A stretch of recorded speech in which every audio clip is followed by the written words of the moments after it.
Hello everybody and welcome to the Daily Review, episode number 267 for Friday, December 18th, 2009.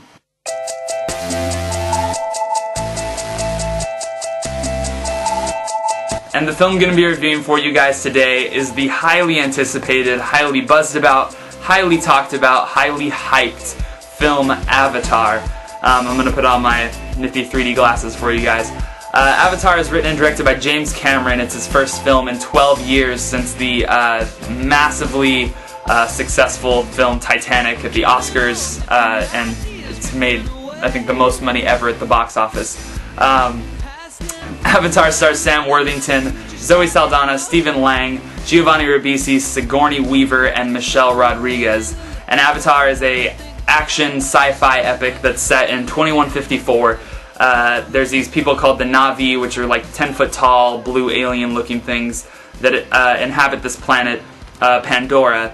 And they're sitting on top of this giant mineral deposit worth millions of dollars. The Americans want the money, so what they do is they have these things called avatars, where you put basically your mind into this body that looks just like the Na'vi. They have Sam Worthington, Jake Sully, go in as a Na'vi and kind of infiltrate their camp, try to get information, but through all this he ends up kind of falling for one of the female Na'vi, played by Zoe Saldana, and you know, kind of some action, crazy man versus himself, America versus the Na'vi action epic takes place. The first thing I wanted to say about Avatar is, I guess, some background. People have been comparing this to Star Wars, to Lord of the Rings, that sort of thing. And I want to say right off the bat that I am not a huge fan of any of that stuff. I like Star Wars. I think they're good films.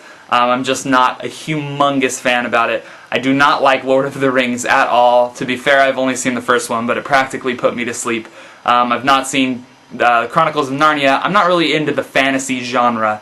But what I will say about Avatar, and I think the question that most people are wanting to know, is does it live up to its hype? It's been getting, you know, all this praise saying that it's going to change the way we watch movies, and it's the most groundbreaking 3D you're ever going to see.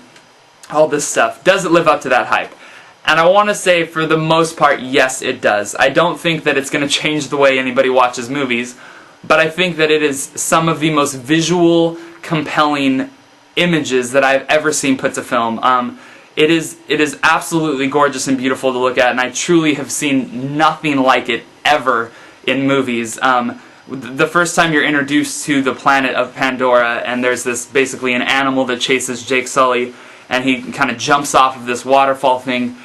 There's so much depth and feel to it, and it looks, even though it's all practically CGI, it looks so perfect and so well done. And I think, I mean, people are going to say you spend $300 million on anything and it's going to look that good. I don't think so. I think James Cameron kind of knows what he's doing behind the camera here, and he knows how to make a very intense, you know, action adventure.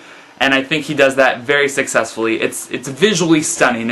It's amazing to look at. So I think people should see it, obviously, for that reason. However, all of this being said, the praise about this film, it does suffer in the screenplay department. Unfortunately, Avatar, although it is massively successful in its excitement, the final 30-minute, 20-minute epic battle sequence is so well done. The directing is so fluid. The camera work is perfect. James Cameron does this thing where, like, when they're fighting, he'll slow it down, not like slow motion, but like just slow it down for like a split second, just so you can see everything that's going on. Super well done. But the script to this film, there are so many formulaic and cliched things to this film. James Cameron's created possibly one of the most cliched characters I've ever seen in a film, personified by Stephen Lang's character, who's like this colonel. He has like scars on his side. He drinks coffee cups as they fly in all these helicopters. He says things like, "We will fight terror with terror." Stuff like that. Just not working. We're not in Kansas anymore, that sort of thing. Which brings me to my other point about the script, which slightly bothered me, and I think it's just because I might be thinking about it too much. But in the year 2154, are we really going to be referencing things that happened in 1939? Like, he's referencing Wizard of Oz. There's a reference to Ranger Rick in the film. it's like people don't even talk about Ranger Rick now. I'd be willing to bet some people that see this movie don't even know what that is. So I just think that's kind of weird. The story is very, very formulaic. You've seen it before. I mean, it's an action-adventure plot. You know where this film is going about 15-20 minutes in.